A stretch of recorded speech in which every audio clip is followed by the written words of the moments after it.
Hello বন্ধুরা, আজকে তৈরি করে দেখাবো খিচুড়ি। বৃষ্টির দিনে এই খিচুড়িটা খেতে খুবই ভালো লাগে।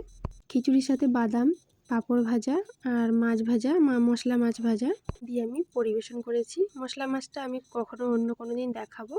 তো ভিডিও ভালো লাগলে আমার পাশে থাকবেন, পাশে থেকে আমাকে সাপোর্ট করবেন।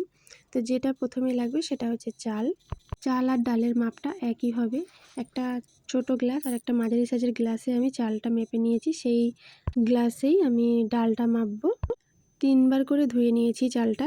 ধুয়ে আমি একটু জলে ভিজিয়ে রাখবো। তারপর নিয়েছি বাদাম আর নিয়েছি কাঁচা লঙ্কা, ছোটো ছোটো টুকরো করা গাজর, আলু 2টো নিয়েছি, আদা কুচি, টমেটো কুচি, স্বাদ মতো নুন, হলুদ 1 চামচ, জিরা গুঁড়ো, ধনে গুঁড়ো, জিরা, গরম মশলা আর শুকনো লঙ্কা আর তেজপাতা আর সামান্য হিং নেব।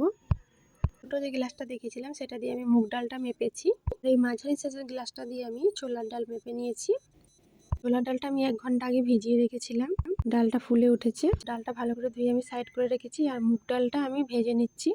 হালকা কালারটা চেঞ্জ হলেই আমি নামিয়ে নিয়ে ধুয়ে সেদ্ধ করে নেব। ছোলার ডালের সাথে মুগ ডালটা দিয়ে আমি সেদ্ধ করে নিচ্ছি।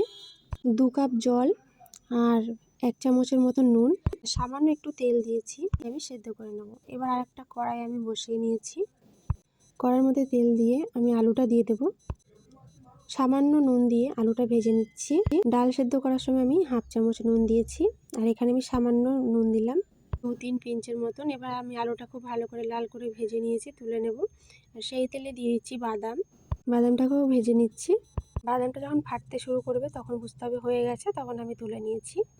সামান্য 1 পিঞ্চের মতন আমি দিলাম হিং, তেজপাতা, গোটা গরম মশলা আর শুকনো লঙ্কা দিয়েছি আর সামান্য জিরা দিয়েছিলাম। আর এরপরে দিলাম আমি আদা কুচি, হলুদ গুঁড়ো, ধনে গুঁড়ো, জিরা গুঁড়ো 1 চামচ দিয়েছি হলুদ, আর জিরা গুঁড়ো, ধনে গুঁড়ো দিয়েছি 1/2 চামচ করে। এখানে সামান্য গাজর কুচি দিলাম, নুন দিয়ে দিলাম 1 চামচ মতো নুন দিলাম। তো চালটা দেওয়ার পরে আমি খুব ভালো করে চালটাকে ভেজে নেব মশলার সাথে। আমি টমেটোটা দিইনি, টমেটোটা আমি পরে দেব। তো চালটা খুব ভালো করে ভেজে নেওয়া হয়ে গেছে। এবার আমি দিয়ে দেবো ডাল। যে ডালটা আমি সেদ্ধ করে রেখেছিলাম সেই ডালটা দিয়েছি। ডালটা কিন্তু আমি খুব বেশি সেদ্ধ করিনি, মানে মুগ ডালটা সেদ্ধ হয়ে গেছে আর ছোলার ডালটা কিন্তু এখনও গোটা গোটাই আছে। এরকম করে সেদ্ধ করলে খেতে খুব ভালো লাগে। কিছুক্ষণ মিশিয়ে নেওয়ার পরে আমি দিয়ে দিচ্ছি আলু ভাজাটা আর বাদাম ভাজাটা।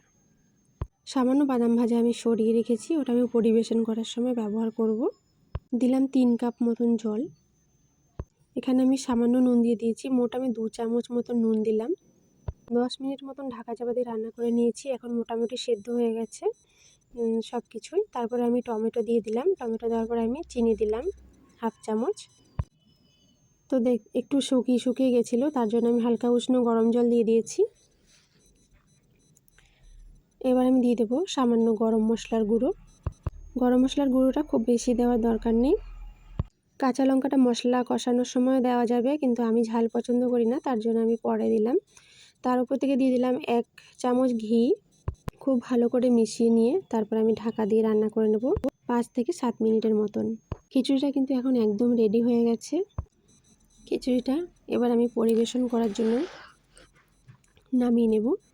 আমি খুব বেশি পাতলা করিনি, এইভাবে আমি রাখবো। এবার আমি পরিবেশন করে নেব। কেমন লাগলো কমেন্ট করে জানাবেন। আজকের মতন ভিডিওটা এখানেই শেষ করছি। আবার হাজির হয়ে যাবো অন্য কোনো ভিডিও নিয়ে। নতুন ভিডিও দেখতে আমার চ্যানেলটা সাবস্ক্রাইব করে বেল বাটনটা বাজিয়ে রাখবেন। সবাই ভালো থাকবেন। টাটা।